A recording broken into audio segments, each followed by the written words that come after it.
And హెయిరెస్ అనేది తెలుసు కదా, వారసురాలు. ఎవరైనా ఒక రాజ్యానికి కానీ వాళ్ళు కానీ ఎవరైనా వాళ్ళ డాటర్ ఉంటే వాళ్ళు ఏమంటారంటే సక్సెస్ లైక్ హెయిరెస్ అని అంటారు. So హెయిరెస్ yes.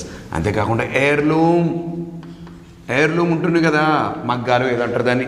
సో ఎయిర్లూమ్ ఇలాంటి వాటి ముందు మనం ఏం చేయాలి, చదివేటప్పుడు you must read properly. The pronunciation is different, కొంచెం డిఫరెంట్గా ఉంటుంది.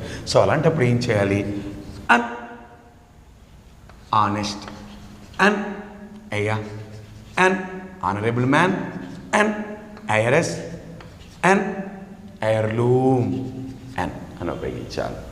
So an is used before silent h.